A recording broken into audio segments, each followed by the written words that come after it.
अस्सलाम वालेकुम एवरीवन। आज हम अरिथमेटिक ऑपरेटर्स और कमेंट्स के बारे में पढ़ेंगे। हमारे पास 5 किस्म के अरिथमेटिक ऑपरेटर्स होते हैं, जिनमें प्लस, माइनस, डिवाइड, मल्टीप्लाई और मॉडुलस, जिसे रिमाइंडर भी बोलते हैं। इसकी प्रैक्टिस के लिए एक न्यू फाइल जनरेट कर लेते हैं। New Python file arithmetic. अगर हम दो वैल्यूज़ को प्लस करवा के प्रिंट करवाना चाहते हैं तो उसके लिए प्रिंट लिखेंगे, प्रिंट इंटू 5 प्लस 3। पहली बार इधर राइट क्लिक करके रन करना पड़ेगा। 5 प्लस 3 आंसर क्या है 8। इसी तरह अगर आप माइनस करवाना चाहते हैं तो प्रिंट 5 माइनस 3। इस तरह अगर आप मल्टीप्लाई करवाना चाहते हैं तो प्रिंट 5 मल्टीप्लाई या स्टेरिक 3। अब अगर रन करेंगे तो देखें आउटपुट क्या आई।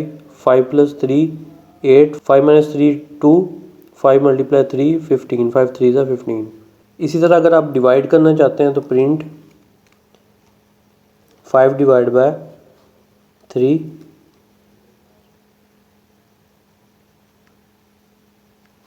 तो देखिए सबसे पहले हमने प्लस किया तो 5 प्लस 3 8 आंसर आया। फिर 5 माइनस 3 किया तो 2 आया। 5 मल्टीप्लाई 3 किया तो 5 3 ज़ा 15 आया। जैसे ही हमने डिवाइड किया 5 को 3 पे तो आंसर आया 1.6667। इसी तरह अगर हम चाहते हैं कि हमारे पास पॉइंट में नंबर ना आए, लेकिन पॉइंट से पहले जो भी नंबर है वहाँ तक हमारे पास आंसर आए, यानी जब हम डिवाइड करते हैं तो डिवाइड करने के टाइम ऊपर जो आंसर आता है वो हमारे पास आना चाहिए, जो रिमाइंडर है वो भी ना आए और पॉइंट में भी आंसर ना आए। तो उसके लिए हमें क्या करना होगा, प्रिंट 5 2 टाइम डिवाइड का साइन और 3। अब जब हम इसे रन करेंगे तो देखिए हमारे पास आउटपुट क्या आई 1। जब 5 डिवाइड बाय यानी एक डिवाइड का साइन डाला तो पॉइंट में आंसर आया 1.6667 कंटिन्यू। लेकिन जब हमने दो डिवाइड के साइन डाले तो हमारे पास 1 आया, यानी उसने पॉइंट में आंसर नहीं दिया। इसी तरह अगर आप रिमाइंडर फाइंड करना चाहते हैं यानी मॉडुलस के, अगर आप जब डिवाइड करें तो नीचे जो भी बच जाए वो आपके पास आंसर में आए, तो उसके लिए क्या करेंगे, प्रिंट 5% 3।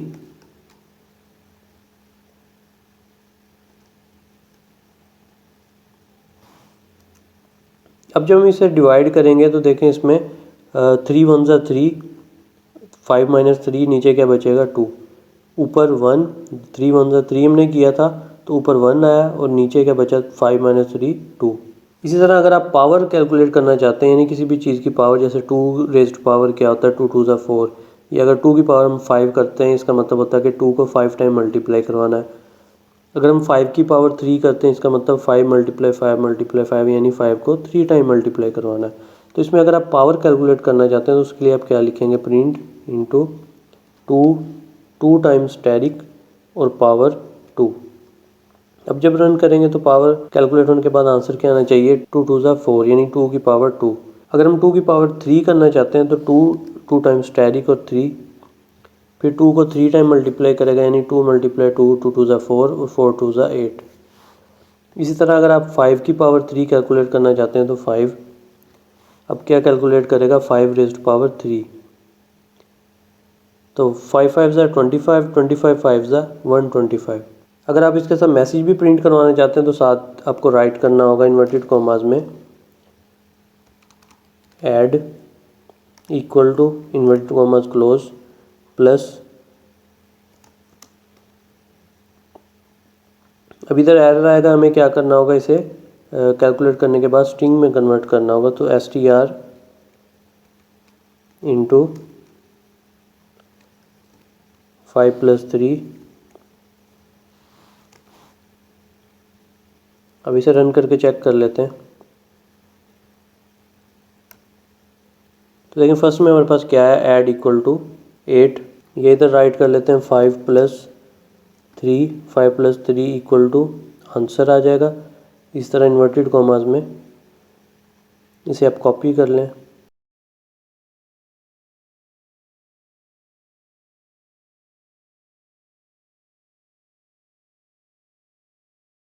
ये हमने पेस्ट कर दिए। इधर सबसे पहले 5 प्लस 3 इक्वल टू 8, फिर 5 माइनस 3, 5 माइनस 3, इधर भी माइनस,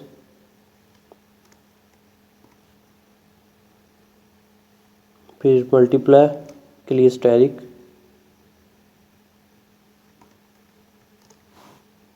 फिर डिवाइड,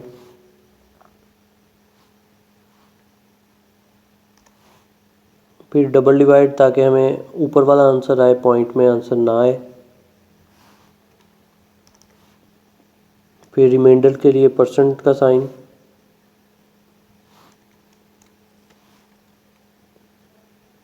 और सबसे लास्ट में पावर के लिए हम ये कैप का साइन यूज़ करते हैं, या हैट भी कह सकते हैं आप इसे, लेकिन कैलकुलेशन में आप डबल स्टेरिक यूज़ करेंगे।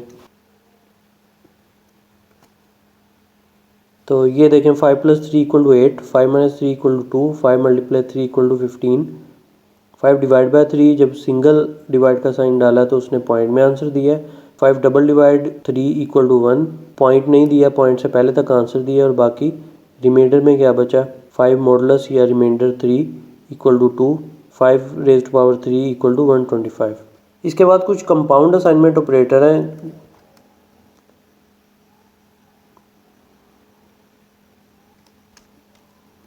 कंपाउंड असाइनमेंट ऑपरेटर करने से पहले सबसे पहले हम देख लेते हैं कि असाइनमेंट ऑपरेटर कौन सा होता है। इक्वल के साइन को हम असाइनमेंट ऑपरेटर बोलते हैं, जो कि वैल्यू को असाइन करने के लिए यूज़ किया जाता है।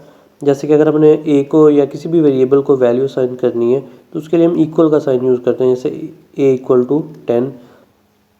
अब हमने क्या किया, असाइनमेंट ऑपरेटर को यूज़ करते हुए ए को 10 वैल्यू असाइन कर दी है। कंपाउंड असाइनमेंट ऑपरेटर वो होता है जब हम अरिथमेटिक ऑपरेटर और असाइनमेंट ऑपरेटर को इकट्ठे यूज़ करते हैं तो वो कंपाउंड असाइनमेंट ऑपरेटर कहलाता है। जैसे कि अगर हम लिखते हैं a + =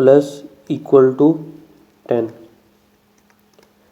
इसका मतलब है कि a की वैल्यू में +10 करें और a को असाइन कर दे, यानी a + = 10 का मतलब है a में +10 करे और a को असाइन कर दे। इसी तरह अगर हम a - 10 करते हैं तो इसका मतलब क्या है कि a की वैल्यू में से 10 को माइनस करे और a को असाइन कर दे, यानी a की वैल्यू में से 10 को माइनस करके a को असाइन कर देगा। इसी तरह अगर हम a × 10 करते हैं, a की वैल्यू के साथ 10 को मल्टीप्लाई करवाएगा और a को असाइन कर देगा। इसी तरह a डिवाइड बाय = 10, इसका मतलब क्या है कि a की वैल्यू को 10 पे डिवाइड करना है और a को असाइन करना है। a की वैल्यू को 10 पे डिवाइड करके जो आंसर आएगा वो a को असाइन कर देगा। इसी तरह मॉडुलस को भी आप यूज़ कर सकते हैं, यानी अगर आप इस तरह इक्वेशन को राइट करते हैं फिर भी ठीक है, अगर आप इस तरह इक्वेशन को राइट करते हैं फिर भी ठीक है, दोनों का मतलब सेम है। इसके अलावा ऑपरेटर प्रेसिडेंस है कि ऑपरेटर प्रेसिडेंस, अगर किसी इक्वेशन के अंदर एक से ज़्यादा ऑपरेटर्स हैं तो किस ऑपरेटर को पहले सॉल्व करना है, किस ऑपरेटर को बाद में सॉल्व करना है। अब एक इक्वेशन है अगर जिसमें स्मॉल ब्रैकेट्स भी आ रही हैं, उसमें प्लस भी आ रहा है, उसमें मल्टीप्लाई भी आ रहा है, उसमें डिवाइड भी आ रहा है, उसमें मॉडुलस भी आ रहा है, तो किस ऑपरेटर वाले वैल्यूज़ को पहले सॉल्व करना है, किसको बाद में करना है, तो इसे ऑपरेटर प्रेसिडेंस बोलते हैं। तो सबसे हाई प्रेसिडेंस ब्रैकेट्स की हैं। जिस इक्वेशन में ब्रैकेट होगी सबसे पहले ब्रैकेट को सॉल्व करेगा, उसके बाद डिवाइड एंड मल्टीप्लाई को सॉल्व करेगा, उसके बाद प्लस और माइनस को सॉल्व करेगा। यानी फॉर एग्जांपल हमारे पास एक इक्वेशन है, हम कहते हैं कि y = a + b × c। अब ये इक्वेशन है हमारे पास, इसमें हमारे पास a + b हो रहा है और मल्टीप्लाई c हो रहा है। इसमें सबसे पहले b और c को मल्टीप्लाई करेगा, जो आंसर आएगा उसके आंसर को a के साथ प्लस करेगा। लेकिन अगर हमारे पास साथ ही एक इक्वेशन हो, ब्रैकेट में हो a + b × c, अब इसमें क्योंकि ब्रैकेट की प्रेसिडेंस हाई है लेकिन प्लस की चाहे प्रेसिडेंस लो है, लेकिन ब्रैकेट की हाई है, ब्रैकेट के अंदर चाहे फिर प्लस हो जो भी हो, सॉल्व पहले ब्रैकेट होगी। इधर सबसे पहले a + b होगा, फिर जो आंसर आएगा वो आंसर मल्टीप्लाई होगा c के साथ। इसी तरह अगर इसके साथ प्लस हो रहा है d, तो फिर क्या होगा, पहले ब्रैकेट सॉल्व होगी, ब्रैकेट वाला a + b सॉल्व होगा, उसका जो भी आंसर आएगा वो c के साथ मल्टीप्लाई होगा और फिर जो भी आंसर आएगा वो d के साथ प्लस हो जाएगा। अगर इधर एक और वेरिएबल है, हम कहते हैं e- है, तो फिर क्या होगा, पहले ब्रैकेट सॉल्व होगी, a + b होगा, फिर जो आंसर आएगा वो मल्टीप्लाई होगा c के साथ, फिर जो आंसर आएगा फिर मर्ज़ी है कि आप उसे प्लस कर लें या माइनस कर लें, क्योंकि इन दोनों की प्रेसिडेंस सेम है।